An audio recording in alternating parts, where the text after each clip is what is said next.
Bueno, hola, buenas tardes a todos. Pues igual vamos empezando para que no sean algo más largas las charlas. Agradeceros a todos la presencia aquí porque estas horas, entre las sesiones que hay en otros sitios y las comidas tan apetitosas en esta ciudad, es un auténtico mérito que estéis aquí todos vosotros.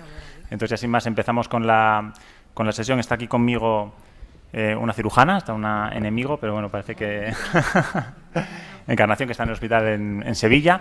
Yo soy Víctor Espósito, el electrofisiólogo en Santander, y vamos a empezar entonces con las sesiones. La primera que nos va a dar Elena Esteban sobre síncope inexplicable en pacientes ancianos con bloqueo de rama. A ver qué es lo que tenemos que hacer, Elena. Las preguntas las dejaremos para la discusión al final, después de la controversia, que además igual hay que atender a heridos y todo lo demás, entonces lo dejamos para el final. Bueno, buenas tardes.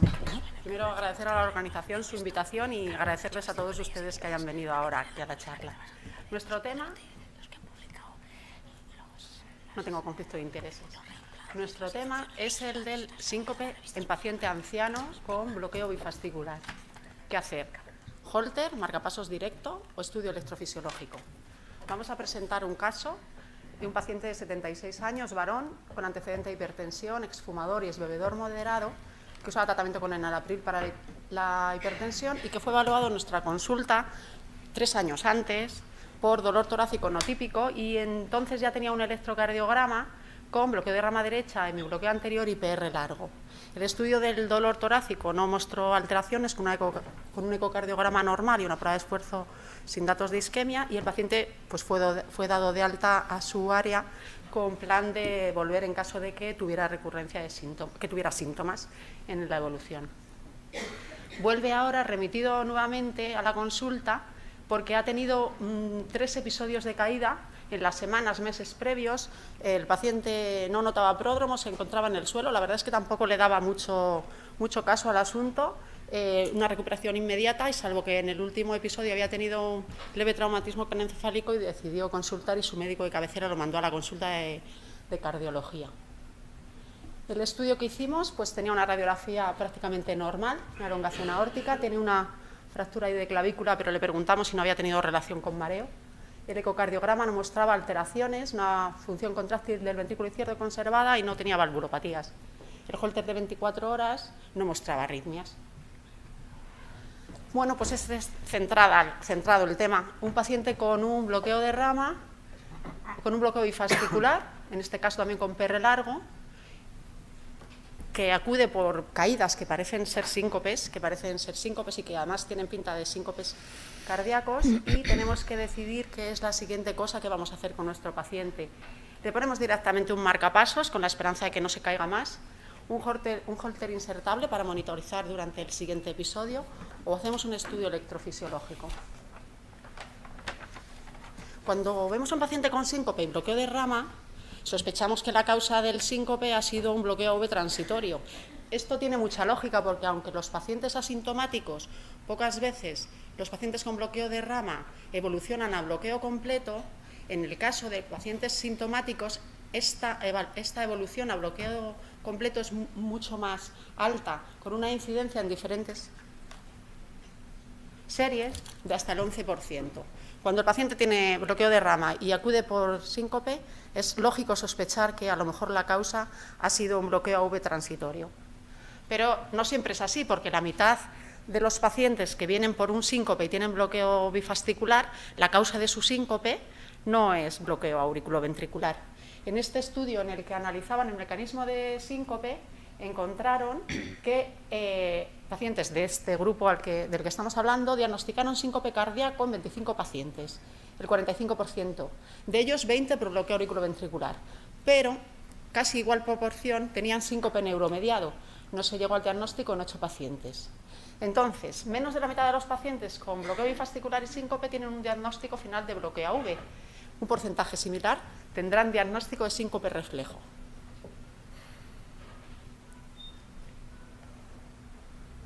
Y el síncope en pacientes ancianos. El síncope en pacientes ancianos tiene algunas características específicas.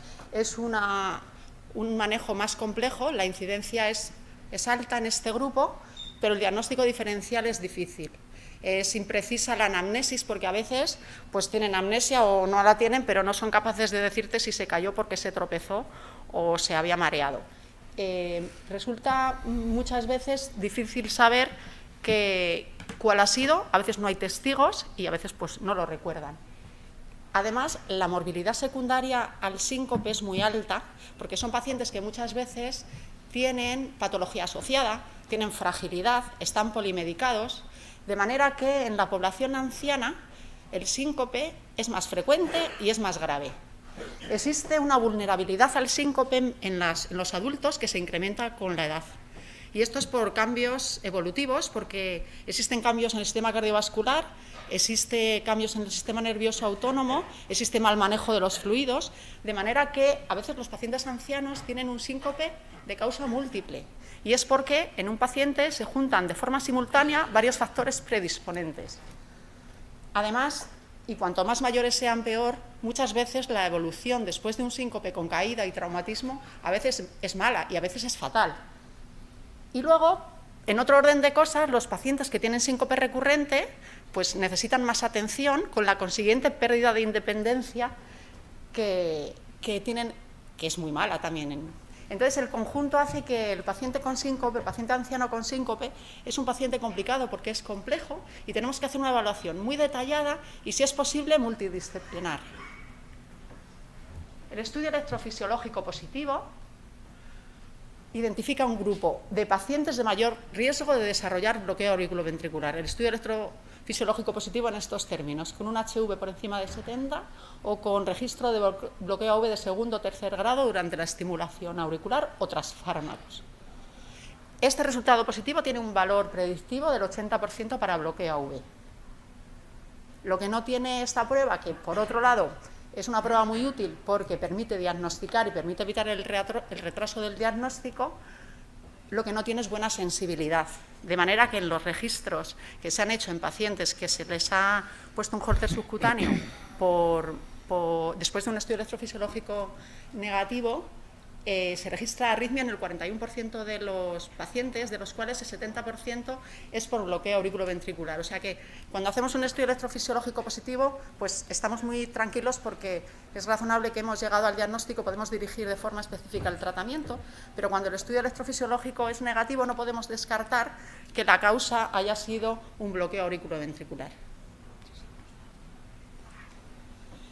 El Holter insertable se manifestó enseguida como una herramienta muy útil para evaluar síncope de origen no aclarado, sobre todo con episodios poco frecuentes y cuando se sospecha causa arrítmica. Es muy buena herramienta porque es la que permite el registro electrocardiográfico simultáneo con el episodio, que es lo que es muy difícil en esta entidad.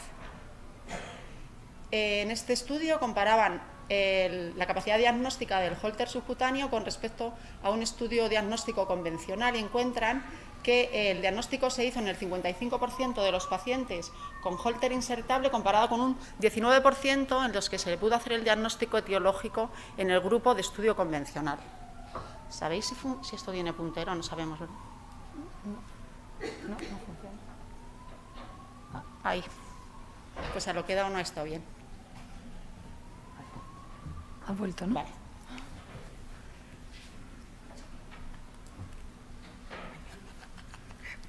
El estudio ISU intentaba evaluar la utilidad diagnóstica del Holter insertable en los pacientes con síncope de origen desconocido.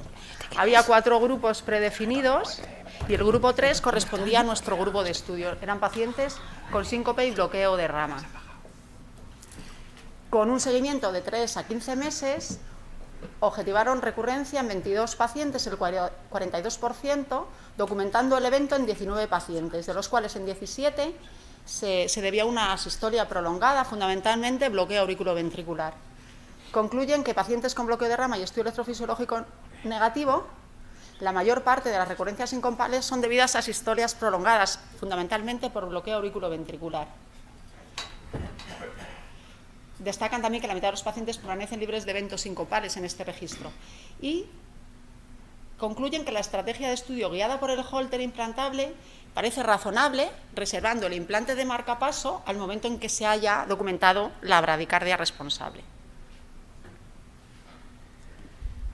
También un estudio en nuestro grupo de pacientes, el estudio B4, también un estudio multicéntrico, internacional, prospectivo, observacional, en que evalúa la evolución clínica de los pacientes con síncope y bloqueo de rama, sometidos a un estudio sistemático escalonado de diagnóstico, de manera que fuera comparable. Son pacientes con síncope y con bloqueo de rama, y el diagnóstico en 3 fases. En la fase 1, diagnóstico en la evaluación inicial. Fase 2, diagnóstico mediante un estudio electrofisiológico, y fase 3, mediante un Holter implantable. El masaje del seno carotidio se podía hacer en la fase 1 o en la fase 2. Este grupo de pacientes tenía una fracción de eyección media de 56 más menos 12%. Ellos llegaron al diagnóstico etiológico en el 82% de los casos. Y concluyen que en pacientes de este grupo correspondientes a bloqueo de rama, fracción de eyección de ese número, la aplicación de una estrategia diagnóstica sistemática escalonada alcanza un porcentaje elevado de diagnósticos, del 82%, y que la causa más frecuente que detectaron fue bradiarrítmica, la mayoría de las veces por bloqueo AV. Pero esta estrategia diagnóstica hace ver que también un 17% de los pacientes tienen una causa no cardíaca. El 6% de la mortalidad. La mortalidad se analizó el hecho de que la mortalidad no era diferente en el grupo de pacientes en los que el diagnóstico se hizo en las fases 1 y 2, o sea, diagnóstico precoz y tratamiento dirigido precoz, respecto a los que tuvieron diagnóstico ya con el Holter subcutáneo. Las mortalidades no fueron diferentes y además los pacientes no tuvieron muerte arrítmica en ninguno de los grupos más, eran más bien muerte no arrítmica. De manera que, así, la posición de la estrategia de manejo en estos pacientes sería, puesto que la alta proporción de evolución a bloqueo AV en este grupo la conozco, es razonable poner un marcapaso a estos pacientes para evitar un posible síncope con un traumatismo secundario. Esta sería una dirección que nos llevaría a un implante directo de marcapasos, pero hay que reconocer que el implante de marcapasos sin documentación previa de bloqueo AV puede resultar necesario en hasta la mitad de los pacientes, porque si la causa es otra, no está siendo adecuado el implante. Y además que la cuarta parte de los pacientes a los que se les pone marcapasos por bloqueo de rama, bloqueo bifascicular y síncope, hasta la cuarta parte de ellos siguen presentando síntomas. Una idea que está en todos los resultados de todos los estudios es que el implante de marcapaso en este grupo disminuyó el síncope en los estudios en los que se evaluó esto, pero en ningún estudio se observó que mejorara la supervivencia. Disminuye el síncope, pero la mortalidad no cambia en los pacientes a los que se les implanta un marcapaso por esta indicación. De manera que en estos pacientes, en algunos casos, en algunos subgrupos, la decisión final viene determinada por una evaluación individualizada, porque lo que intentaremos será detectar cuáles tienen un riesgo incrementado, probablemente por una alta vulnerabilidad, y en estos es aceptable, en estos pacientes con alto riesgo de recurrencia traumática, este sería muchas veces el escenario del grupo que nosotros vemos hoy, podría tener sentido poner directamente un marcapasos. Las guías, os traigo las guías europeas. Tengo también las demás, lo que pasa es que por el tiempo... No, pues traigo las europeas. Entonces, bueno, aquí estas son las últimas que vi y en estas, pues las indicaciones eran para Holter subcutáneo en pacientes no de alto riesgo, como parte del estudio, cuando los pacientes se consideraban de mayor riesgo solo después de que el estudio completo no ha mostrado el diagnóstico. El estudio electrofisiológico estaría indicado con recomendación 2A en pacientes con bloqueo bifascicular y síncope, cuando permanece sin diagnosticar después de la evaluación inicial. Y como recomendación 1 estaría indicado en el implante de marcapaso dirigido por estudio electrofisiológico positivo. Y respecto a la indicación de marcapaso, como clase 1, cuando se ha diagnosticado la causa de la arritmia mediante un Holter subcutáneo o porque el estudio electrofisiológico ha sido positivo. Y recomendación 2B, se puede considerar el implante de marcapasos en algunos de estos pacientes cuando las condiciones individualizadas nos hacen así considerarlo.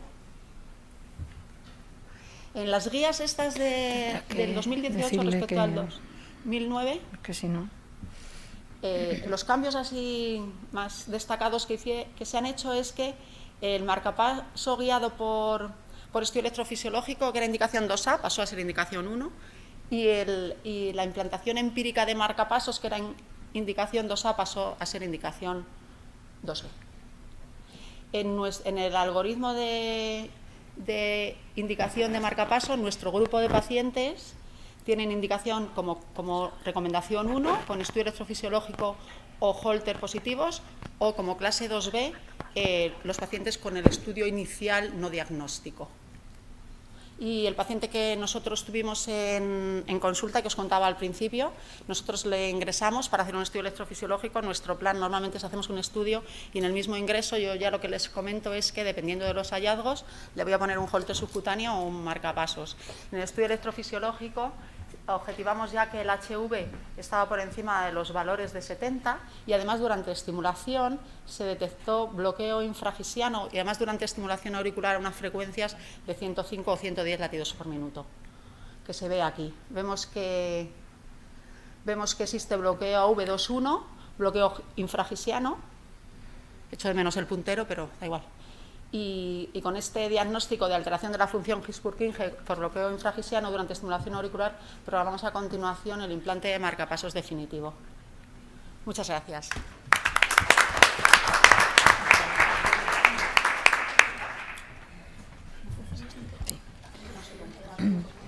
A continuación, pasamos con el siguiente caso clínico, manejo de anticoagulantes periimplante de dispositivo, por la doctora Silvia del Castillo Arrojo, de Fuenlabrada, Madrid. Por favor, ajústese al tiempo. Sí. Hola, ¿qué tal? Pues nada, voy a hablaros un poco de cómo creo que se deberían manejar los anticoagulantes en torno al implante de todos los tipos de dispositivos. No tengo ningún conflicto de intereses, sí muchos conflictos y discusiones, hasta que creo que he conseguido convencer a los clínicos de lo que pienso que se debe hacer. El caso clínico mío es muy sencillo. Es una paciente tipo de 60 años que lleva una prótesis mecánica moderna de Sant Lluc desde hace 3 años y necesita un implante de dispositivo. No os digo ni siquiera qué dispositivo. ¿Qué hacemos con el síndrome? Antes de plantearnos qué hacer, me plantearía 2 cosas para tenerlos en la cabeza a la hora de quitarnos un poquillo el miedo de hacer las cosas con síndrome. ¿Cuál es el rango de objetivo de INR de esta paciente y qué porcentaje del tiempo pensamos nosotros que pasa dentro de ese rango en su vida habitual? El rango objetivo de INR, pues según nuestras guías, esta es una prótesis con un nivel de trombogeneidad baja, pero mayor de un factor de riesgo, luego tendría un 3, es decir, probablemente en su informe de alta de cirugía nos estarían diciendo entre 2,5 y 3,5. ¿Cuánto del porcentaje de su vida tiene bien el INR? Pues según lo que está publicado en la literatura, entre el 55 y el 76% del tiempo. Yo os invitaría a que, al menos en mi área es así, en los 10 siguientes pacientes que veáis con una prótesis mecánica le pidáis el papelito de Sintrón y se os van a poner los pelos como escarpias, porque hay muchísimos ambulatorios donde siguen poniendo el Sintrón en INRs objetivo de 2 y 3 a todo el mundo, sea FA paroxística o sea una prótesis mecánica, y el porcentaje del tiempo que están fuera de rango y que no les han puesto heparinas de bajo peso molecular añadidas es espantoso. Bueno, pues nuestra paciente tiene 60 años, su prótesis, un INR objetivo de 3, digamos que es de las buenas, de las que el 76% del tiempo está bien anticoagulada y necesita nuestro implante. Podemos hacer 3 cosas, ¿no? Podemos interrumpir el síndrome, podemos hacer la terapia puente, o podemos mantener los anticoagulantes orales. Las guías europeas dicen lo que ahí estáis viendo. ¿Qué tenemos al respecto? Pues tenemos bastantes cosas publicadas. En primer lugar, os quería comentar el estudio Bruce. Está hecho con warfarina, son 681 pacientes, randomizado, y se tuvo que interrumpir precozmente por el Comité de Seguridad, porque había una tasa de hematoma de bolsa del 16% en los que se utilizaba puente de heparina y del 3,5% en los que se continuaba con la warfarina. No había diferencias en los eventos embólicos. Y además, para insistir más con mis clínicos, que yo tengo este problema. Sí hay prótesis mecánicas metidas en este estudio, 203 prótesis mecánicas. Me pueden decir mis clínicos que es que, uy, aquí dice desfibriladores y marcapasos, uy, pero es que los resincros son dispositivos más complejos. Vamos a ver qué pasa con los resincros. Pues hay también un estudio hecho con resincronizadores. En este estudio se cogieron 123 pacientes, que son los que veis aquí en rojo y en verde, que se les iba a implantar un DAI resincro y llevaban tratamiento con warfarina. Se les randomizó a terapia puente o mantener la warfarina y se comparó con una serie histórica de pacientes en los que se había retirado la anticoagulación. Fijaros la tasa de hematoma. El porcentaje de hematoma que encuentran en este estudio en los pacientes con terapia puente es casi del 21%. Y eso, lógicamente, aumenta la hospitalización a prácticamente 4 días, frente a una tasa de hematomas del 5% manteniendo la warfarina, que es indistinguible de la que tenemos cuando la retiramos, y un porcentaje de estimulación, de un número de hospitalización, un número de días un poquito superior. ¿Tenemos más estudios? Pues sí. Este es un estudio que no es multicéntrico y no está randomizado, lo cual va en contra, pero un poco también va a favor, y ahora os contaré por qué. Son 459 pacientes con warfarina, en 114 se les interrumpió. Si yo hago un estudio no randomizado, pienso que los médicos son sensatos y van a interrumpir la warfarina sin terapia puente a los que ellos creen que tienen menos riesgo embolígeno. Pues aún así, hay T 3,5%, la tasa muy superior a la de los otros grupos.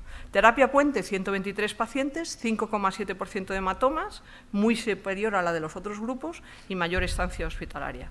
Y por último, el campeón, continuar con la warfarina. Tasa muy baja de hematomas, estancia hospitalaria corta y AITES comparable al hacer terapia puente. Como hay muchos más estudios y tampoco tenemos tiempo de ir repasando todos, pues os pongo aquí este estudio, que no es más que un metaanálisis de 5.911 pacientes de 15 estudios diferentes, y en resumen lo que viene a decir es que si interrumpimos la warfarina multiplicamos la tasa de tromboembolismo por 2. Si hacemos terapia puente, multiplicamos la tasa de hematoma por 4,5 y añadimos días de hospitalización. Y si hacemos terapia continuada con warfarina, menos hematomas, menos hospitalización. Así que parece que lo del puente no es muy seguro. A lo mejor tenemos que cambiar un poco la mentalidad. Y me volvéis vosotros probablemente con la cabeza a la diapositiva que os puse antes, pero es que las guías europeas dicen que bridging siempre. No, bridging siempre no. Bridging siempre que se deba interrumpir. Pero es que lo que yo os estoy diciendo es que no se debe interrumpir. Ahora estamos utilizando también en otro tipo de pacientes nuevos anticoagulantes o anticoagulantes de acción directa. Pues, ¿qué pasa con estos pacientes? Anticoagulantes de acción directa por FA, y que hay que ponerles un marcapasos, un desfibrilador, un resincronizador. Pues fijaros, está estudiado con el dabigatran a sus 2 dosis, con el rivaroxaban lo mismo, con el apixaban, la tasa de hematomas es exactamente la misma, continuando o interrumpiendo. Del estudio RELY, datos parecidos. Tenemos pacientes en los que se hizo interrupción de heparina, hay una tasa baja de hematoma de bolsa, se hizo puente de heparina, casi 11% de hematoma de bolsa, se interrumpe el dabigatran 2,2%, que es parecido a lo que veíamos en la diapositiva anterior. ¿Qué ocurre con esto del hematoma? Y aquí, a pesar de que las guías, las recomendaciones de Vivas del 2018 de la española me parecen magníficas porque abarcan muchos otros tipos de cirugía, nos clasifican al implante de dispositivos como algo que tiene un riesgo bajo de sangrado, será riesgo bajo para la vida del paciente o será riesgo bajo para la necesidad de transfundirlo, pero no lo es a los problemas que da. Y yo estoy plenamente de acuerdo con lo que decía Love en este editorial, que prefiero 1000 veces atender cualquier tipo de sangrado que tengo durante el implante del dispositivo que encontrarme con un sangrado luego en la bolsa por culpa de la terapia puente. ¿Por qué? Porque este sangrado de bolsa no solo la estética tan fea que tiene ese hematoma, es que me va a conducir a una mayor tasa de intervención y, lo que más me preocupa, a una mayor tasa de infección de dispositivos. Por último, aunque no es el objeto de la charla, pues quería comentaros un poco, al menos de pasada, los antiagregantes, que estaban un poco excluidas del tema que me proponían. creo que nos tenemos que aprovechar un poco de lo que nos están diciendo ahora mismo los hemodinamistas. En mi experiencia personal y en lo poquillo publicado que he leído, estamos teniendo más problemas realmente de hematomas de bolsa con los doble antiagregación y sobre todo doble antiagregación más anticoagulación que realmente con los anticoagulantes, que los tenemos muy controlados.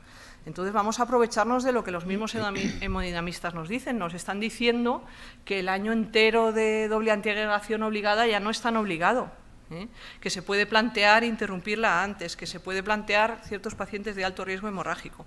Y también pensar que muchos de nuestros implantes son electivos.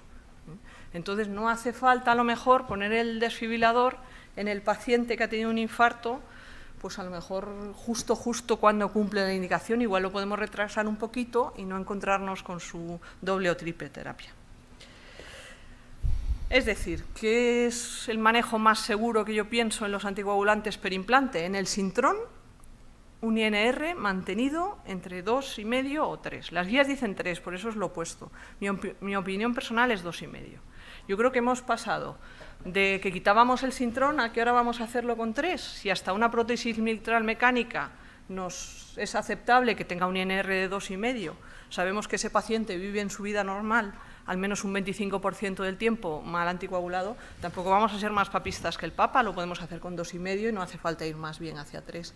Y aquí mi consejo, por lo menos mi experiencia personal, es que aquellos que no lo estéis haciendo, a lo mejor vayáis poco a poco, que es un poco lo que hemos hecho nosotros.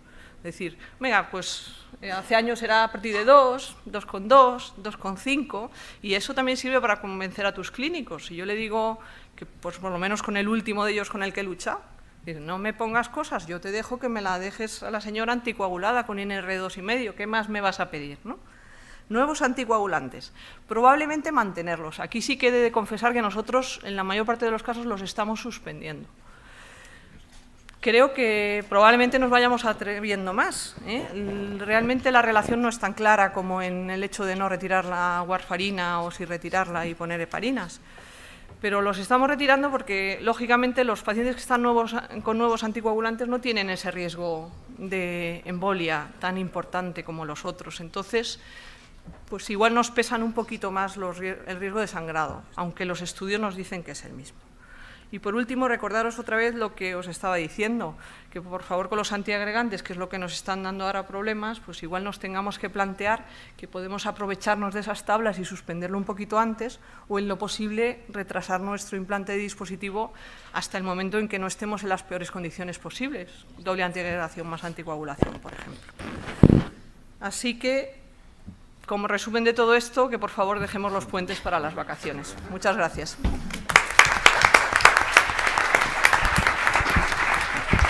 Gracias, Silvia. Los puentes para las vacaciones, menos el de Cangas de Onís, que eso para un asturiano eso es sagrado, ese puente es maravilloso. No se me nota nada, que no. Bueno, pues hemos hecho la terapia puente más, se nos ha infectado y ahora María Luisa Fidago nos tiene que contar qué hacemos con ese marcapasos, con ese dispositivo. Bueno, yo voy a comprobar primero si funciona así. Bueno, buenos días, buenas tardes. Gracias por estar aquí a estas horas y gracias a las dos secciones que me han invitado y me han permitido pues revisar este tema. Deciros que no tengo conflicto de intereses.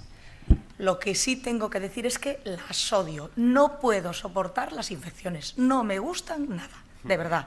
Y no me gustan nada porque, a pesar de ser implantadora y seguidora de dispositivos, es una de las complicaciones que a mí me crean mayor estrés por diversos motivos. El primero porque, por suerte, tengo la suerte de estar en un medio en el cual la incidencia de infecciones es pequeña, pero todos los que implantamos sabemos que no estamos exentos de ellas. Las cifras medias van más hacia el 2,2% y hay que tener en cuenta que es una tasa que se incrementa progresivamente. Valga como ejemplo este incremento de infecciones que ocurrió en la década de los 90 con un aumento del 124%. ¿A qué se debe esto? Y esto cada vez va a más, a tres motivos importantes. Aumento de la tasa de implantes, mayor complejidad de nuestros dispositivos y a que los pacientes sobreviven más y tienen mayor comorbilidad y más riesgo de infecciones, por lo tanto. Pero además hay que temer las infecciones porque se asocian no solo a un aumento de morbilidad, sino también de mortalidad. La mortalidad hospitalaria puede alcanzar cifras del 8% y decir que estas cifras son hasta 7 veces superiores si las comparamos con dispositivos que no se infectan. Este riesgo mantenido, además, según los datos de SOHEIL, se pueden mantener después de tratamiento curativo hasta 3 años después de una infección. Pero a mí me han invitado a una mesa de casos clínicos y aquí les traigo un caso clínico. Es un varón de 63 años con antecedente importante, leucemia linfática crónica, actualmente sin tratamiento con un trasplante halogénico, una cardiopatía isquémica y al que le implantamos en diciembre de 2017 un DAI-TRC sin incidencias con una indicación clase 1, estaba en ritmo sinusal, una clase funcional 3, disfunción ventricular severa y tenía un bloqueo de rama izquierda.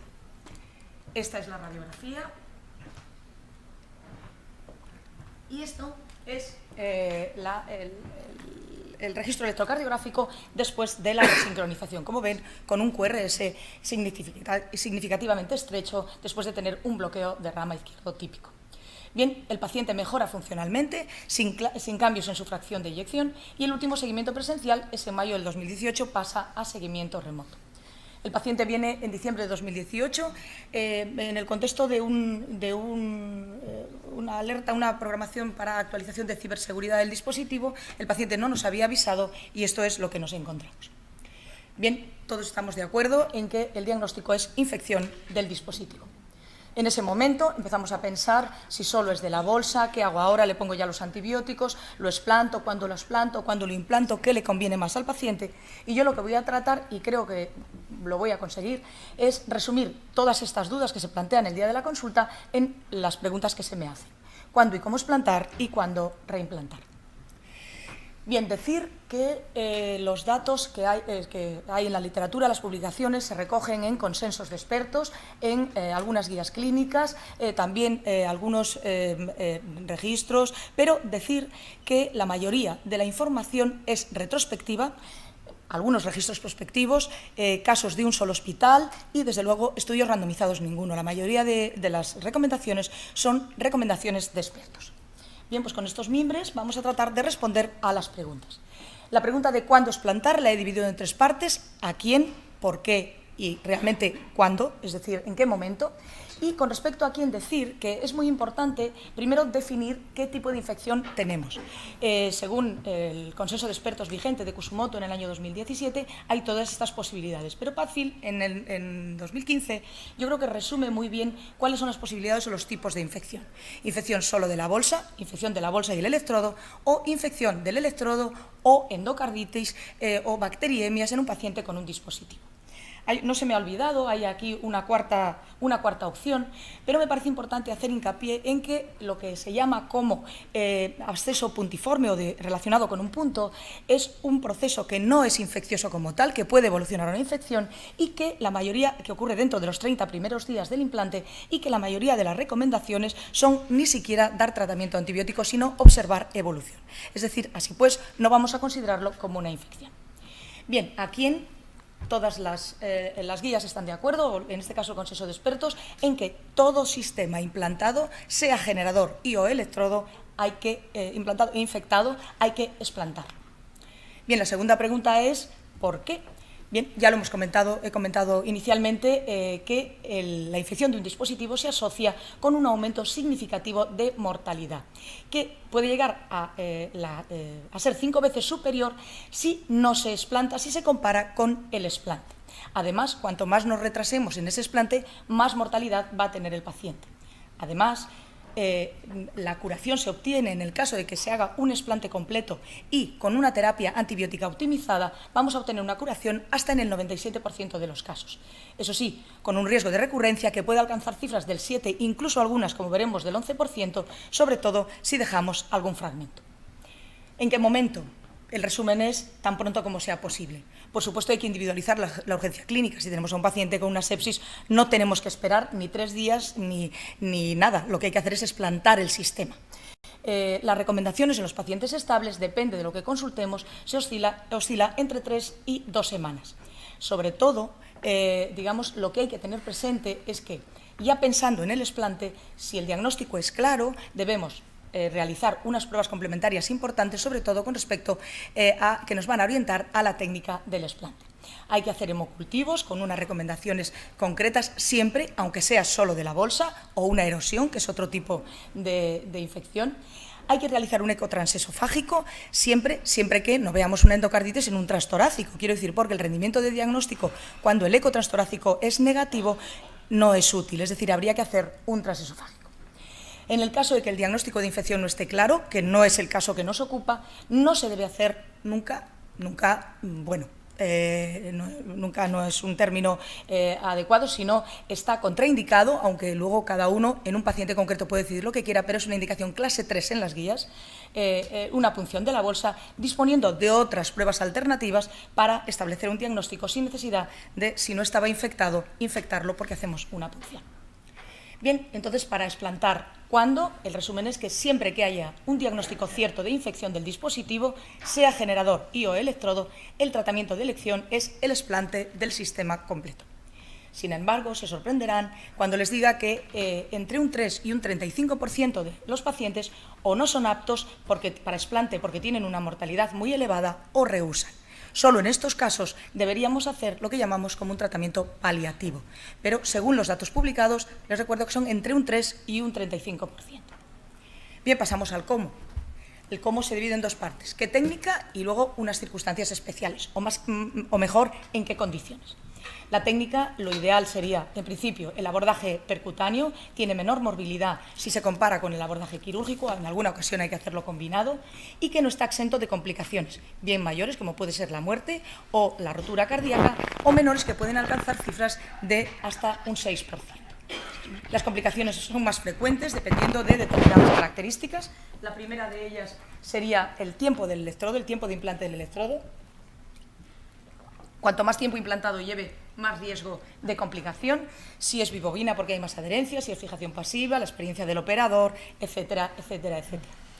Bien, pero no podemos hablar de técnicas, yo no voy a profundizar en la técnica específica, sin hablar de la doctora Bongiorni, que es la que más publicaciones tiene a nivel europeo acerca de, es la responsable del registro ELECFA, el registro europeo, y digamos en las que nos dice que la mayoría de los explantes, esto es del año 2012, en una encuesta realizada en hospitales europeos, se realizaba en una sala de hemodinámica, de electrofisiología en el 60% y casi el 90% eran cardiólogos.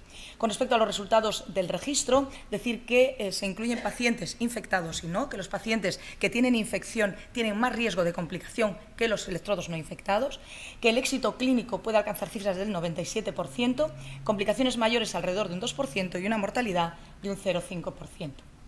Bien, el objetivo del abordaje percutáneo sería la extracción completa del sistema infectado. En unas condiciones específicas debe hacerse para evitar que ese riesgo de complicaciones mayores sea muy elevado, como es el acceso al quirófano, el soporte quirúrgico, etcétera, etcétera. Y sería recomendado como abordaje inicial en todos los casos, excepto que el paciente tenga una vegetación o un trombo en los electrodos de más de 2 centímetros o que el paciente tenga otra indicación de cirugía cardíaca, por ejemplo, un recambio valvular porque tenga una endocarditis, etcétera, etcétera. Por supuesto, sería la segunda elección después del explante percutáneo. Quiero hacer un pequeño comentario sobre esto, diciendo que, dado que el explante percutáneo es el que menor riesgo tiene, en la literatura se publican distintas formas de reducir el tamaño de la vegetación para poder hacer el explante percutáneo, como puede ser un aspirador de trombos, poner un trombolítico, etcétera, etcétera.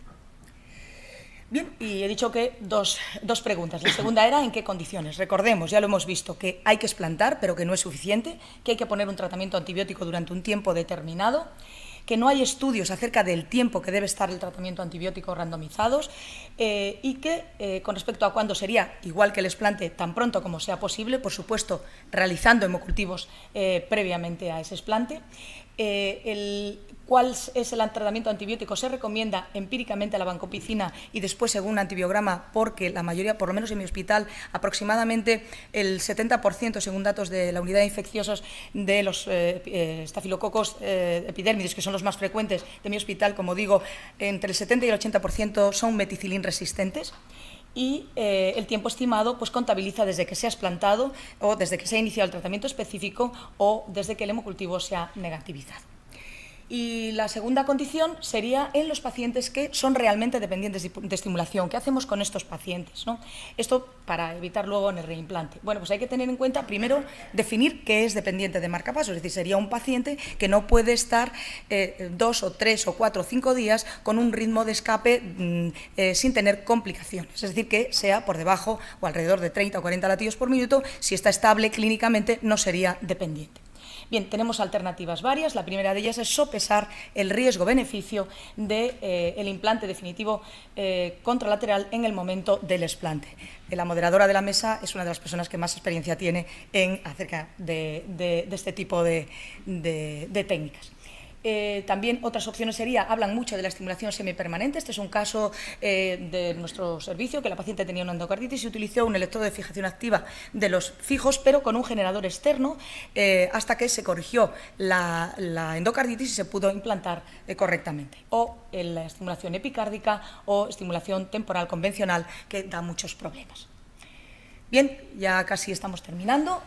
Con la tercera pregunta era reimplantar cuánto, decir que el objetivo es evitar las reinfecciones. Y lo primero, lo ha comentado Xavier Viñolas esta mañana, lo primero es reevaluar la persistencia de indicación.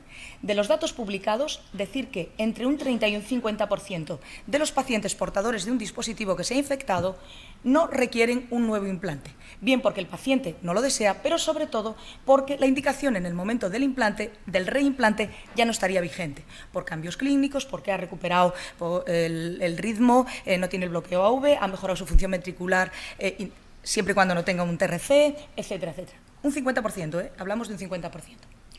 ¿Dónde debería localizarse, en el caso de que sea del otro 50%, dónde debería localizarse el nuevo dispositivo?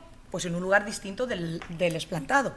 Y sobre todo insisten las recomendaciones en que se utilice una vena diferente.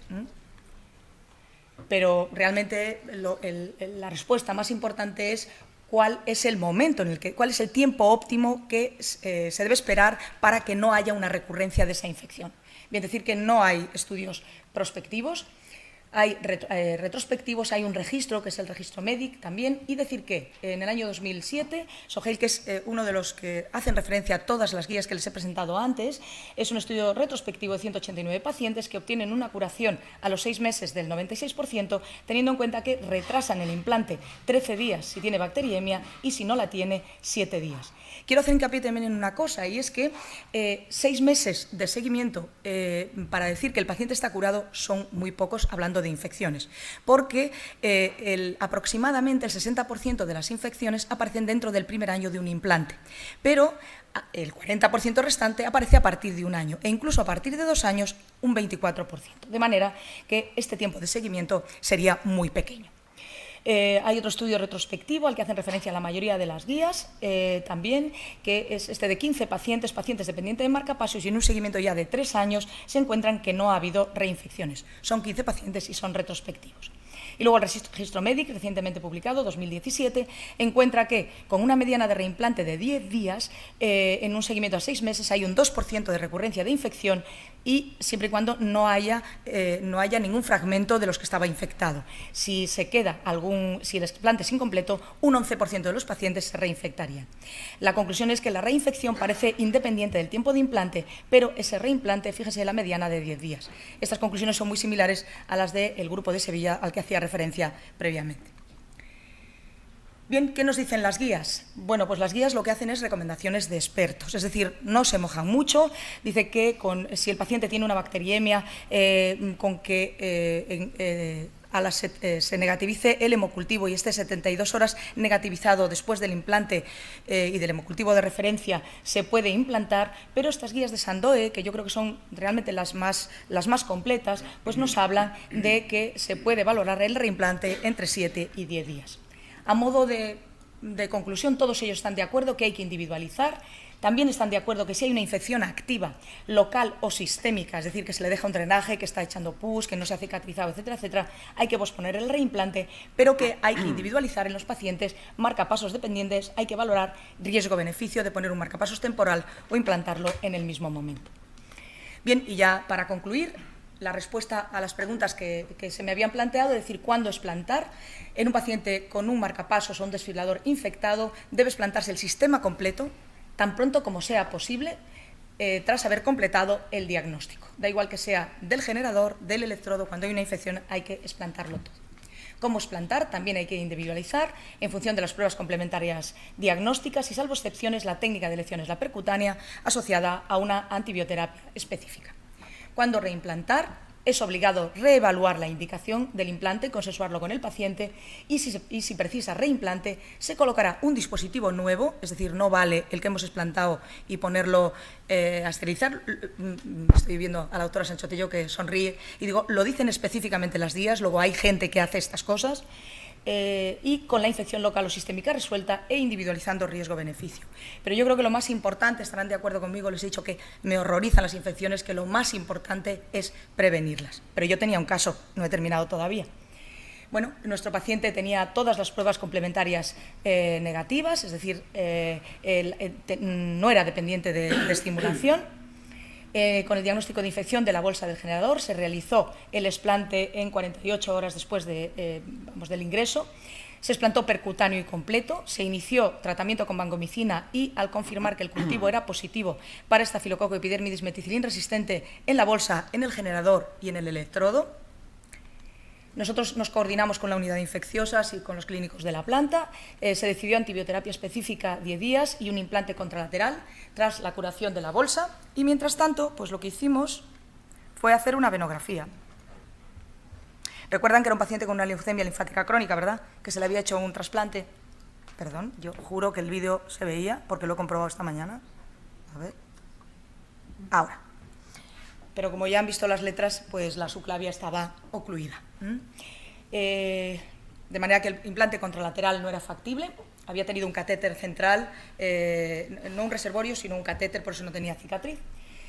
Entonces, bueno, pues se valoraron distintas alternativas, ponerlo en el mismo lado, tunelizarlo, se habló con el paciente y, teniendo en cuenta que era un paciente no marcapasos dependiente, el DAI era prevención primaria, no había tenido eventos graves y era respondedor clínico a TRC y alto riesgo de infección, porque era el segundo paciente, ya les he dicho que en el medio en el que me encuentro nosotros tenemos una incidencia de infecciones de 2 por 1000, entonces nos llamaba la atención, hubo otro paciente también con una leucemia linfática crónica que también se infectó y, revisado el caso, pues resulta que estos pacientes, aunque ya se les haya hecho el trasplante, son pacientes que tienen una inmunodeficiencia adquirida por una hipogammaglobulinemia completa y son pacientes de muy alto riesgo de infección. Así que se consultó también con hematología y el paciente estuvo de acuerdo en hacer un implante inferido completo.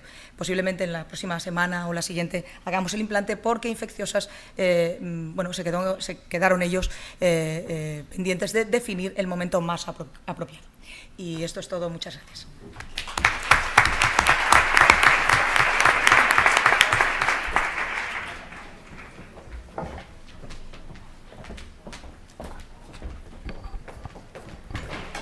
Bueno, pasamos a la siguiente controversia en extracción de dispositivos. ¿Se debe extraer todo cable no infectado o no funcionante? El doctor Víctor Castro Urda, del Hospital Puerta de Hierro.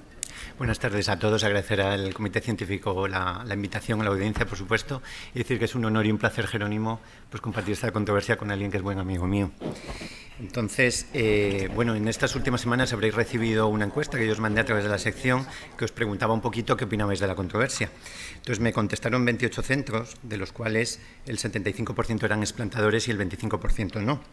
A los centros no explantadores yo les preguntaba que, en caso de tener la tesitura de un paciente del que hay que extraer o abandonar, si lo remitían siempre a un centro extractor, solo algunas veces o nunca. Y me contestaban que remitían siempre el 20% de los centros. A los centros explantadores yo les preguntaba si tienen esta tesitura, si extraen siempre, algunas veces o nunca. Y extraían siempre el 20%. Así que, Jerónimo, creo que juegas en casa. Tengo al público en contra. Claro, no tenemos estudios randomizados con un número grande de pacientes que nos den una respuesta, pero cosas he encontrado. Entonces yo os voy a dar 10 razones por las que creo que siempre hay que extraer un electrodo inútil o un electrodo disfuncionante. La primera es porque estos pacientes se pueden infectar y de hecho se infectan. La segunda es que nunca será tan fácil extraer un electrodo como hoy. Mañana será más difícil, pasado será más difícil, dentro de 3 años será más difícil, llegará un momento en que será imposible. Tercero, porque cuando yo dejo un electrodo abandonado le estoy privando a ese paciente de hacerse una resonancia y veréis que estos pacientes es muy frecuente que necesitan resonancias a lo largo del seguimiento. Cuarto es porque cuando yo dejo un electrodo abandonado tengo más riesgo de trombosis venosa y oclusión de la vena. Quinto, porque a mayor número de cables, a mayor número de electrodos abandonados, más riesgo de insuficiencia tricúspide. Sexto, porque hay riesgo de interacción entre electrodos, mecánica o eléctrica. Séptimo, porque hoy en día hay centros con mucha experiencia y centros de referencia y en esos centros la tasa de éxito es muy alta y la tasa de complicaciones, Jerónimo nos dirá lo contrario, pero es baja. Noveno, porque el mundo está hecho para los valientes. Y la décima, os lo digo al final. Decíamos que la primera es que los pacientes con electrodos abandonados se infectan. Fijaros, esto es una cohorte de una población pediátrica en un hospital de Roma, en los cuales tengo 18 pacientes con 19 electrodos abandonados. Si veis, durante un seguimiento a 4 años, los pacientes con electrodos abandonados, la barra roja, se infectaron, tuvieron una endocarditis, una infección endocarditis, el 11% de los pacientes en contra de un 2% de los que no tenían electrodos abandonados. Estos son datos de la Mayo. Posiblemente sea una de las cohortes más amplias en cuanto a pacientes con electrodos abandonados. Y si os fijáis, la tasa de complicaciones, entre las que se incluyen infecciones y trombosis de la vena o oclusiones de la vena, es directamente proporcional al número de electrodos abandonados que tiene el paciente. ¿Y por qué mis pacientes con electrodos abandonados se infectan? Bueno, lo ha comentado un poquito antes Marisa, ¿no? Un paciente que tiene un electrodo abandonado, por definición, tiene 2 cirugías previas. La primera en la que se puso el dispositivo y la segunda en la que se decidió abandonar el electrodo. Si os fijáis, cualquier procedimiento de recambio, de revisión, de upgrade, de dejar un electrodo abandonado, aumenta el riesgo de endocarditis en este registro, que era un registro nórdico, entre 3 y 5 veces.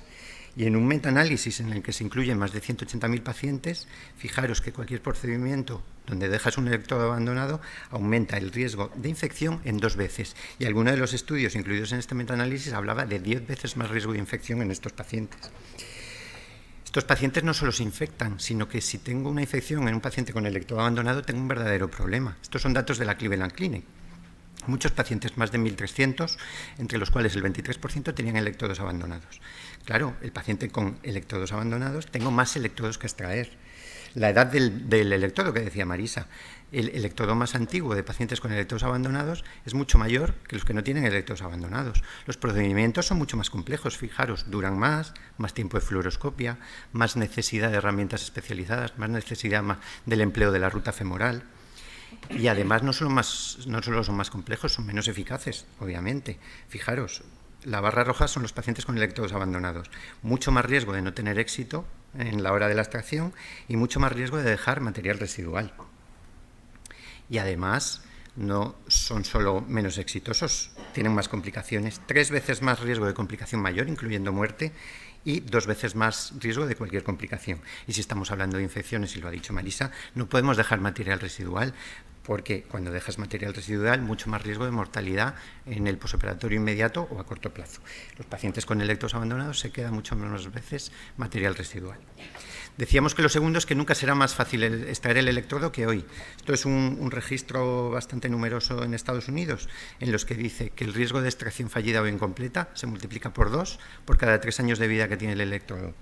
Marisa ha hablado del ELECTA, del registro ELECTA realizado en Europa, más de 3.500 pacientes, en el que nosotros participamos. Fijaros, la causa más frecuente o el factor que predice más frecuentemente la complicación mayor o la muerte es la presencia de un electrodo que lleve más de 10 años implantado. También la presencia de un electrodo de más de 10 años es el mayor predictor de fallo en la extracción, de fallo clínico. En el ELECTRA había un 12% de pacientes que tenían electrodos abandonados, que son los que llamo yo grupo 1. Nuevamente es lo mismo, los pacientes con electrodos abandonados tenían electrodos más viejos y tenían más números de electrodos a extraer. Y nuevamente los del grupo 1 tenían más tasa de fracaso y tenían más tasa de complicaciones. Y en el análisis multivariante, tener electrodos abandonados era un factor independiente de fracaso en la extracción y de complicación mayor o mortalidad. Os presento un caso, una paciente, una chica joven, 41 años de edad. En el 2002 se diagnostica un síndrome de Brugada, tiene taquicardias supraventriculares que degeneran en taquicardias ventriculares y le ponen un desfibrilador por el lado izquierdo. Le hacen una ablación del nodo también. Se infecta el bolsillo en el 2013. hacen un procedimiento de intento de extracción por el lado izquierdo, mal hecho, sin herramientas adecuadas, y lo dejan cortado además el electrodo. Le ponen un marcapasos por el lado le ponen un desfibrilador por el lado derecho. 2 años después tiene un choque inapropiado. Y no intentan extraerlo, lo cortan, lo dejan ahí cortado a nivel de la subclavia y dicen, bueno, como no ha tenido terapias en los últimos 12 años, le vamos a poner un marcapasos porque lo necesita por la ablación del nodo. En el 2018 viene a nuestro centro, es la primera vez que lo conocemos, y nos cuenta que ha tenido una muerte súbita en su hermano, que tiene un diagnóstico de síndrome de Brugada.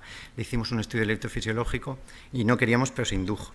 Entonces nos encontramos un electrodo aquí abandonado de 15 años, un electrodo de desfibrilación, otro electrodo de desfibrilación que tiene 6 años y un electrodo de marcapasos que tiene 3 años. Entonces, este día me acuerdo que nos lavamos en la sala todos, vamos, yo creo que es la única vez en 10 años que nos hemos lavado a todos, y entonces hicimos una extracción híbrida, empezamos por abajo.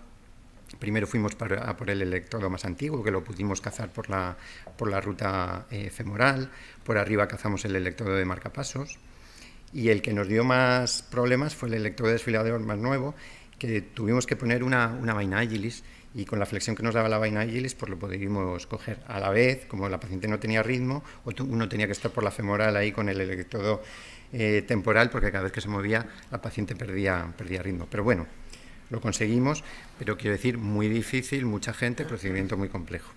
Decía que el tercer motivo es porque los pacientes necesitan resonancias. Se estima que durante la vida de un dispositivo, entre el 50 y 75% de los pacientes portadores de dispositivos se van a llevar una resonancia.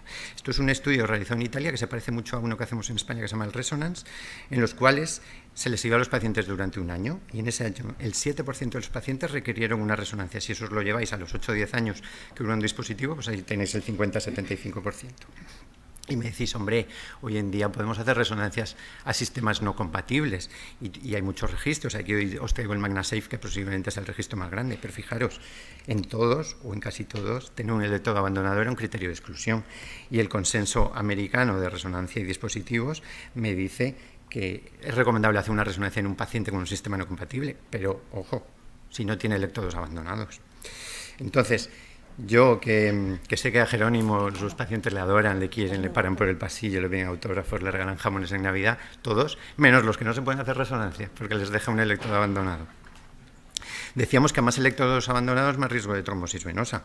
Esto es un estudio pequeño de pacientes con marcapasos que en el momento que le van a hacer un recambio o una reparación, un upgrade o lo que sea, le hacen una venografía. Y entonces clasifican los enfermos en función de si tienen la vena permeable, una obstrucción moderada o una obstrucción total. Y lo interesante es que en el análisis multivariante, cualquier electrodo de marcapasos, por cada electrodo de marcapasos tengo un riesgo por 2 de tener una obstrucción total, y por cada electrodo de desfibrilador 5 veces más riesgo de tener una oclusión total. Decíamos de la insuficiencia tricúspide, a más número de electrodos más insuficiencia tricúspide. Este es otro estudio pequeño en los que compara pacientes con marcapasos con mayor o menor número de electrodos. Y fijaros que aquellos que tienen 3 o más electrodos, muchos de ellos por electrodos abandonados, tienen riesgo doble de tener insuficiencia tricúspide moderada o severa durante el seguimiento. Decíamos que hay riesgo, cuando dejas un electrodo abandonado, de interacción eléctrica, como este caso, donde hay una interacción entre el electrodo de sensing pacing y el de desfibrilador, con choque inapropiado. Y este estudio, que me ha parecido interesante, son pacientes con desfibriladores de los antiguos, de los tridentes. Entonces, si había un fallo en el desfibrilador que era del sistema de sensing pacing, algunos le quitaban el desfibrilador y le ponían uno nuevo, y a otros le metían un nuevo cable de sensing pacing que lo conectaban al generador.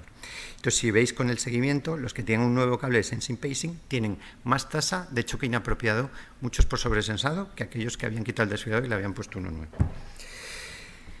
Decíamos que hoy en día las herramientas han mejorado, hay centros de excelencia, hay centros de referencia, hay centros con mucha experiencia, y veis a lo largo del tiempo que la tasa de éxito va para arriba, la tasa de mortalidad y de complicación mayor va para abajo. Datos del Electra, los ha enseñado Marisa, casi 97% de éxito clínico, complicación mayor 1,7%, muerte 0,5%. Es discutible si eso es mucho o poco, pero bueno, ahí está. Aquí están las complicaciones, que se las dejo a Jerónimo, pero yo lo que os quiero enseñar, que en el Electra, a mayor experiencia del centro explantador, las complicaciones mayores y la mortalidad van para abajo drásticamente. Voy terminando ya y os cuento nuestra experiencia de nuestro centro de los últimos 4 años. En los últimos 4 años hemos extraído 135 electrodos en 85 pacientes. Fijaros que la mayor causa o la mayor causa de extracción no es la infecciosa en nuestro centro. En nuestro centro es o el electrodo disfuncionante o el electrodo inútil.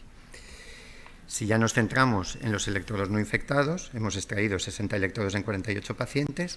Fijaros, la edad media del electrodo es de casi 10 años, mitad fijación activa, mitad pasiva, mitad A y mitad marcapasos, la mayoría hombres. Éxito clínico en el 94%, extracción completa en el 78% de procedimientos y en el 77% de electrodos. ¿Herramientas que usamos? Pues fijaros, en el 60%, la verdad es que no muchas herramientas, tanto el estileto, la guía de liberación, y con eso nos ha bastado.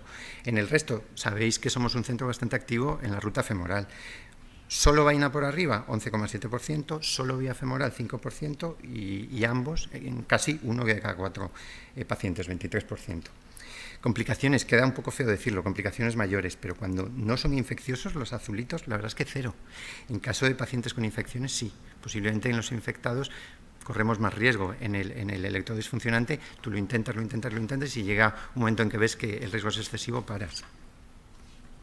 Sí que hemos tenido esto, un 15% de pacientes en los que cuando hacemos un eco transesofágico al día siguiente o en los días siguientes, nos encontramos estas estructuras, estas masas en forma de túbulo, filiformes, que la verdad es que al principio nos daba mucho miedo, no sabíamos muy bien qué hacer con ellos, si anticoagularlos, embolizará, no embolizará.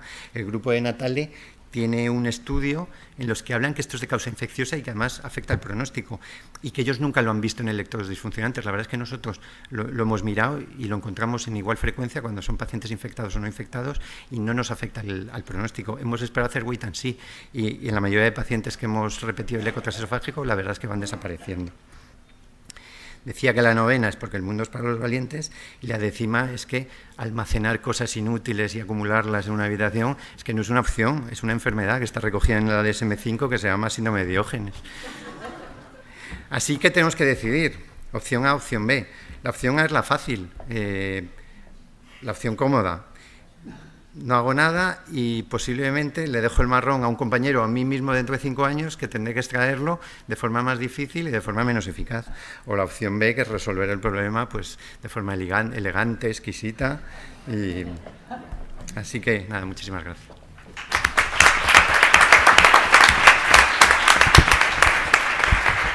Bueno, Jerónimo, te lo ha puesto complicado, así que puedes usar golpes bajos y todo lo que necesites, ¿eh? Tienes permiso. Buenas tardes a todos. Primero quiero pedir perdón porque me he retrasado y fundamentalmente a Elena, que le he interrumpido su comunicación. Agradecer, cómo no, a la organización la oportunidad que me da de verme con mis amigos y competir con una persona de la calidad humana, de amigo y científica como es Víctor. Y bueno, no tengo ningún conflicto de intereses con respecto a este tema, con el resto muchos. Y es un problema que está muy bien planteado, porque es un problema que existe. Son muchos pacientes los que les estamos haciendo extracciones y entonces uno mira el diccionario y digo, discusión de opiniones contrapuestas entre 2 personas, yo creo que aquí no me va a valer. Aquí no me va a valer porque Víctor y yo vamos a coincidir en muchísimas cosas, pero me gusta mucho el antónimo. Sin controversia quiere decir sin duda. Bueno, no sé yo muy bien, uno lee lo que dicen los expertos y dice que abandonar o quitar puede ser un tratamiento útil. A mí me encantaría saber cuál es la tercera opción, ¿no? Nada más me dejan... Bueno, es decir, hay dudas, tiene todo el mundo dudas. Y, bueno, claro, es que nos basamos mucho en lo que hacíamos antes. Esto es un paciente de los últimos, de los 80, 90, y la tecnología, desde luego, ha avanzado. La primera tecnología que hicimos, que aplicamos, fue en vez de botella de plástico, botella de cristal, y así sabíamos cuando se soltaba el cable, ¿verdad? Pero lo cierto es que después la tecnología ha aumentado, esto lo ha enseñado Víctor, y eso ha significado, de alguna forma, que han disminuido las complicaciones, que ha disminuido la mortalidad. Claro, y eso me ha hecho, pues, a mí particularmente, me ha afiliado mucho a esta frase de ámbito deportivo, ¿verdad?, en que no hay que abandonar nunca. no hay que abandonar nunca, por lo tanto, tengo el convencimiento de ser intervencionista. Voy a defender lo contrario, pero tengo el convencimiento de ser intervencionista. Así que Víctor me ha ganado. O sea, yo estoy a punto de rendirme, pero claro, mi sensación de compromiso es importante. Entonces uno se pone a mirar y dices, bueno, ¿qué parte me duele? La realidad. ¿Y la realidad cuál es? La realidad es que en el mundo actual, bueno, no se hacen muchas más extracciones, pero lo que sí es cierto es que han disminuido significativamente las extracciones en dispositivos o electrodos no infectados, mientras que afortunadamente han aumentado en los pacientes que están infectados. Pero lo cierto es que en los no infectados cada vez en el mundo entero se explantan menos. Bueno, ¿y esto por qué? Pues bueno, evidentemente tiene pocas complicaciones, pero no es un procedimiento inocuo ni muchísimo menos. Hablan de una mortalidad intrahospitalaria del 1%, de un 8% de complicaciones. Además es caro. Pero claro, todo esto tiene también sus pegas. Y es que todos estos datos están hechos sobre registros, es decir, contesta quien quiere, sobre todo si me va bien. Está hecho sobre registros retrospectivos, es decir, he elegido a los pacientes que hago, es decir, puede tener muchas críticas. Pero hay algo que sí me escama mucho. Y fijaros, estoy recurriendo aquí a lo mismo, eran 91.000 pacientes, y si os dais cuenta, verdaderamente la mortalidad a lo largo de los años no ha disminuido. Desde 2006 hasta ahora que tenemos cosas. La mortalidad no ha disminuido. Es cierto que aquí están metidos pacientes que tienen electrodos infectados y que los que se mueren, que los que tienen electrodos infectados no es por el procedimiento, es por su situación clínica y por lo que ocurre después y por lo que hacen sepsis. Pero sigue habiendo mortalidad, pero esos tres factores son única y exclusivamente debidos al procedimiento. Y ese procedimiento tiene su significado, Tiene su significado. Fijaros en el Electra, hemos hablado todos del Electra. El Electra tiene muy pocas complicaciones, un 65% de complicaciones mayores. Pero ojo, quien tiene una complicación vascular, el 30% se mueren. 1 de cada 3 se muere. Es cierto que ahora tenemos balones, que tenemos una serie de cosas, pero desde luego no es un procedimiento que podamos hacer al buen tuntún y bueno, como tengo mentalidad intervencionista y estoy convencido, pues a todo el mundo. No, hay que mirar a los pacientes. Y en eso estamos de acuerdo, porque Víctor lo ha estado diciendo continuamente, que hay que mirar a los pacientes, no se puede hacer a todos igual. Y estos son estudios con técnicas recientes. Sigue manteniéndose una cierta mortalidad, sigue manteniéndose complicaciones, pero insisto, son registros. No tenemos ningún dato que nos pueda decir con seguridad qué es lo que tenemos que hacer. Tenemos o muy pocos y de muy baja calidad. Y claro, cuando uno ve esto que extrae, pues la verdad es que sí le entra un poco de canguis, ¿no? Os prometo que ninguno de estos terminó con insuficiencia tricúspide ni cosas de estas, todos viven. Pero claro, uno lo ve y dice, verdaderamente hago cosas, hago daños. Muy bien. Entonces, a mí me gustaría empezar por decir en qué terreno estamos debatiendo, porque seguro que Víctor y yo estamos de acuerdo en muchas cosas. Seguro que ninguno vamos a dudar que alguien que tenga un electrodo colocado en menos de un año hay que sacarlo. Seguro que no. Igual que no vamos a debatir, como muy bien nos ha demostrado Marisa, que si está infectado hay que quitarlo. Eso seguro. Lo que sí me parece que es imprescindible es que hay que saber a quién y con qué cuento. Porque lo que sí es terrible es decir, bueno, voy a ver, abro, tiro un poquito, joder, si no sale, a ver qué es lo que ocurre, porque esos pacientes siempre se infectarán. Siempre se van a infectar. Es decir, mejor si no tienes seguridad o no tienes los medios que necesitarías en un momento determinado, mejor no lo hagas. Mejor no lo hagas porque puedes crear un problema importante. Y además, ya que lo has hecho y lo has hecho mal, por lo menos no tires lo suficiente para no impedirnos después meter estiletes y por lo menos ata el electrodo que no aparezca la pulmonar como es en este caso, ¿no?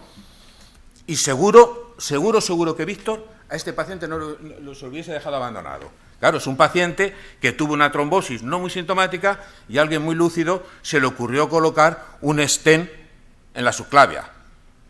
A alguien más lúcido todavía se le ocurrió intentar sacarlo. Claro, ese electrodo se queda anclado en el stent, eso no hay que sacarlo. Este paciente terminó con una infección tremenda y terminó pues con una cirugía en que tuvimos que intervenir los electrofisiólogos, los cirujanos vasculares y los cirujanos cardíacos. Es decir, hay veces que hay que abandonar las cosas. También es cierto que tampoco hay que pasarse de abandonar cosas, ¿verdad?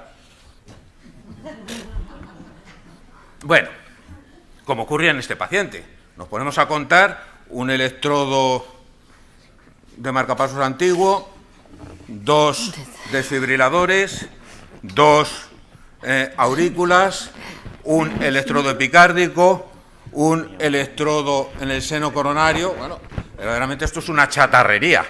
Claro, pero si nos ponemos a mirar, es que uno de esos electrodos es un Starfix. El sacar ese electrodo es punto y aparte. Primero, que no lo sacas casi nunca. Se quedan trozos. Y segundo, que es que puedes sacar el electrodo y luego una cosa así alargada que es el seno coronario entero, ¿verdad? Es un procedimiento que se ha asociado con mortalidad alta. Claro, no me extraña que los pacientes o los médicos que llevan a este paciente pues hiciesen todo lo posible. Lo que pasa es que a lo mejor había que haber sacado algo antes, ¿verdad? Pero bueno, hiciesen todo lo posible por no hacer nada y al final, efectivamente, como decías, algún compañero me tuve que comer el marrón. Y hay pacientes, y cada vez, no sé si durará mucho, que no sabemos verdaderamente qué riesgo tiene, pero me da la impresión de que es alto. Este paciente es un paciente al que se le hizo una resincronización por punción transeptal. Tenía un cable en el ventrículo izquierdo. Claro, sacar ese cable, yo tengo que tener razones muy claras, porque es que no sé muy bien si al sacarlo voy a sacar también trocitos que van a embolizar al cerebro. Desde luego tengo que tener razones muy claras para sacarlo, ¿verdad? Y esas razones, aparte del tipo de electrodo y demás, pues podemos de alguna forma preverlas. Hay una serie de factores que ya nos dicen que va a ser difícil la extracción. Y normalmente esa extracción difícil lo que se asocia es a riesgo importante también. Todos estos factores también se asocian a la posibilidad, como nos han estado contando, de que pueda tener complicaciones graves. Bueno, ante esto piénsatelo 2 veces. Piénsatelo si verdaderamente lo que tú vas a obtener de sacar ese electrodo va a ser superior al riesgo que tienes de las complicaciones, aunque sean pequeñas.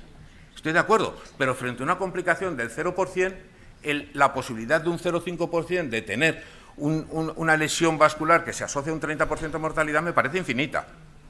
Hay que tener muy claro el por qué hacemos las cosas, hay que tenerlo muy claro. Y no lo tiene claro nadie, ni los expertos. Fijaros que hay una serie de indicaciones, pero con un nivel de evidencia que dicen, bueno, pues yo creo que según mi experiencia, que ya he sacado 5.000 electrodos, no, mire, esa no es la experiencia del mundo, ¿eh? Eso no es la experiencia del mundo. Bueno, con esto no tengo muchas cosas que objetar. Yo, claro, en este paciente lo único que tengo que objetar es que tengo que estar muy seguro de que esta arritmia es producido por el electrodo, pero vamos, yo creo que lo sacaría. Pero fijaros que el mayor grupo de indicación de extracción tiene relación con trombosis de la vía de implantación, que si tienes trombosada la vena, lo mismo te produce trombos, rarísimo.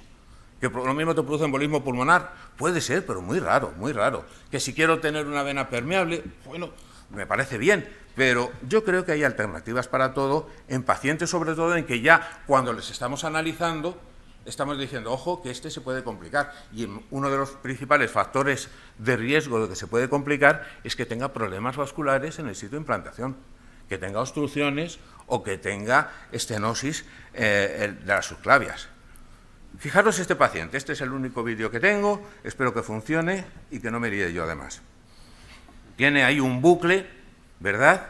Se ha metido por la pulmonar. Bueno, eso en principio debe de ser fácil de quitar, no me crearía problemas, salvo que su historia clínica dice embolismo pulmonar de 6 años atrás. 6 años tuvo el embolismo.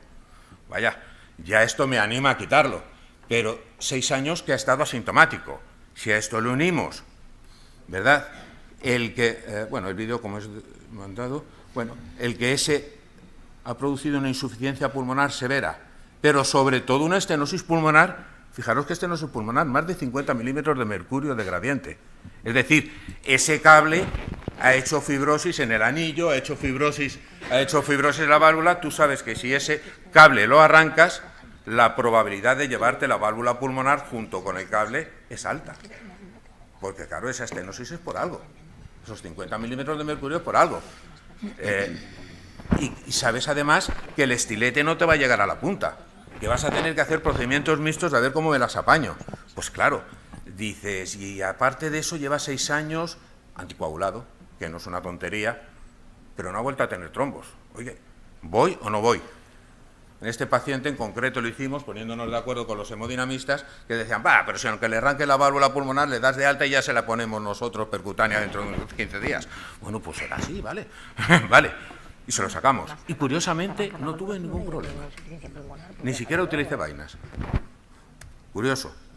Pero claro, ¿y si este paciente tiene un SUN? Si este paciente tiene un SUN, claro, ya estamos hablando de que si esos trombos tenían relación con el catéter y ahora el siguiente trombo, en vez de irse por la pulmonar, se va por el SUN y se mete en el cerebro, amigo, a lo mejor por menos riesgo estamos metiendo a pacientes anticoagulación durante mucho tiempo. Desde luego yo no tendría ninguna duda en sacarlo. Esto. Dice, claro, es que este paciente seguro, no hace falta que le haga venografía. Viéndole sus brazos, yo ya sé que tiene obstruida totalmente la subclavia. Y bueno, ¿me merece la pena abrirle esa subclavia para ver si le dejo esa subclavia permeable para ponerle algo? Claro, si revisamos de nuevo el registro europeo, es que lo que se asocia fundamentalmente con la lesión vascular, que a su vez tiene 6 veces más de riesgo de tener complicaciones que en un 30% llevan a la muerte, tienes que estar muy seguro de lo que haces, sobre todo sabiendo que tienes vías alternativas. Claro, si verdaderamente está así, ¿por qué no le hago una tunelización de una vena a la otra? ¿O por qué no le hago una angioplastia? Sé que esa angioplastia se va a cerrar mañana, pero ya me ha dado tiempo a ponerle el catéter nuevo, el electrodo nuevo, vaya. Muy bien, y ya están los casos de siempre, ¿no?, en que no te encuentras con estas cosas, ¿no? Y estoy de acuerdo contigo, Víctor, es que hay tantas cosas que has dicho que tienen ventajas de extraer el electrodo y que además las comparto absoluto, cuanto antes mejor. Desde luego nunca va a ser más fácil que hoy. Me va a disminuir la cantidad de chatarrería dentro del bolsillo. Cuanto más cosas haya dentro del bolsillo, más fácil que se infecte, más fácil que se abra. Y claro, y ya no estamos hablando de extracción sí o extracción no, estamos hablando de extracción segura y con mortalidad más amplia. ¿Tener venas libres? Bueno, pues cuanto más libertad tengamos, mejor. Menor probabilidad de complicaciones a largo plazo. Pues eso no está nada claro, ¿eh? Eso no está nada claro. Fíjate que los expertos, el trabajo que ponen es el de Suga. Pero claro, lees ese estudio detenidamente y para empezar, el 50% de los pacientes llevaban desfibriladores antiguos colocados en las tripas. Claro, tenían más infecciones, tenían más de todo. Los mismos autores, en el año 2005, vuelven a hacer el estudio con más pacientes, pero quitando los que tenían los desfibriladores antiguos. Ya no hay diferencia. Ni en mortalidad, ni en complicaciones, ni nada. Vale, pues no sé, yo no estoy muy seguro de que tenga más complicaciones el que dejes algo ahí, ¿verdad? La extracción posterior es menos eficaz y más difícil, sin duda. Y estoy de acuerdo contigo, Víctor, estoy de acuerdo. Entonces eso a lo mejor me lo puedo plantear en una persona joven que sé que, vamos, que por definición se le va a romper el electrodo, en algún momento tendré que hacer algo, que puede ser que se infecte, pero no me lo voy a plantear, ni muchísimo menos, por ejemplo, en una persona mayor en que su pronóstico de vida es peor que el pronóstico de vida del electrodo. Si no tiene problemas, ya le pondré otro. Se ha hablado a veces, y yo creo que es un mito que teníamos en la cabeza, posibilidad de interacción entre los electrodos. Pues con el caso que ha presentado Víctor, porque este estudio los expertos lo hacen sobre un estudio de 4 pacientes. 4 pacientes que tuvieron interacción, y más el de Víctor, 5 en el mundo, vale, bien. Posibilidades de interacción de los electrodos o desarrollo de insuficiencia tricúspide. Bueno, pues ya veremos si lo hacen. Si lo hacen ya haremos, a lo mejor, pero es que la mayoría no lo hacen. Y la resonancia, ahí nos extenderemos después. Ventajas de abandonar el electrodo. Desde luego, menos complicaciones mayores a corto plazo. Eso sí, está bastante claro, está bastante claro. Lo puede hacer un operador sin experiencia. Bueno, meto otro cable y ya está. No necesito mucha experiencia. Para sacar un cable hay que tener experiencia. Hay que tener experiencia. No se han observado más complicaciones a los 2 años. Hay muchos estudios, yo he puesto ahí a los lados estudios de estos. No hay interacciones entre los electrodos. No está demostrado que los electrodos abandonados se correlacionen con trombosis, con cierre, pero de luego lo que yo sí les aseguro es que como hagas una extracción, a poco complicada que sea o a poco que tengas que hacer, esa vena se ha quedado inútil para siempre. Se ha quedado trombosada, eso seguro. No está demostrado, aunque hay algunos estudios y algunos muy importantes, en que haya más infecciones a largo plazo. E incluso, fíjate, hay un estudio que es este de Bernardes, en que el tío volvió a utilizar un electrodo que había abandonado 20 años atrás. ¿Qué es la resonancia? Lo que tenemos, el concepto de la resonancia, está basado sobre estudios experimentales.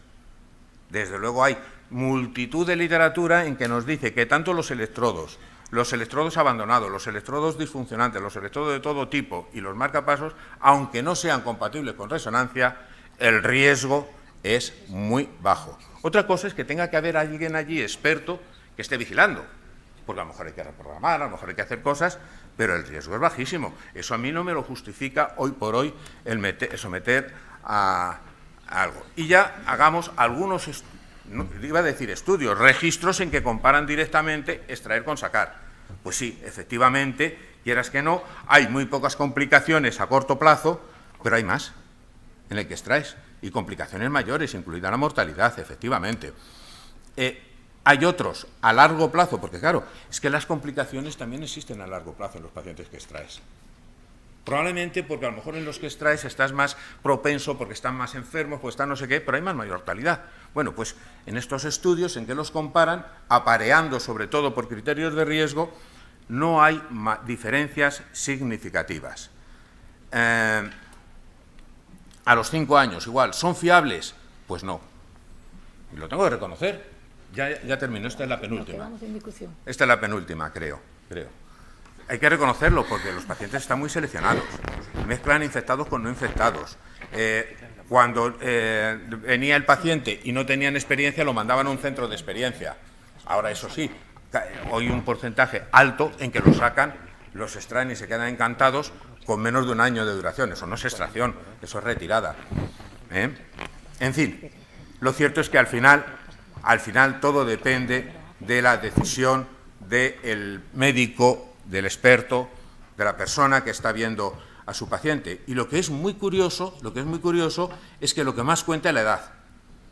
Y no cuenta, por ejemplo, nada el ser mujer, cuando en todos los estudios se ha demostrado que ser mujer pues tiene riesgo. Lo pondremos de nuevo el día 8. En fin, quiero decir que a pesar de que yo soy un convencido, hay veces que los convencimientos son enemigos de la verdad y más peligrosos que las mentiras. Eso lo decía Nietzsche. Y alguien más antiguo decía que lo que es afirmado sin pruebas puede ser negado sin pruebas. Muchas gracias por su atención.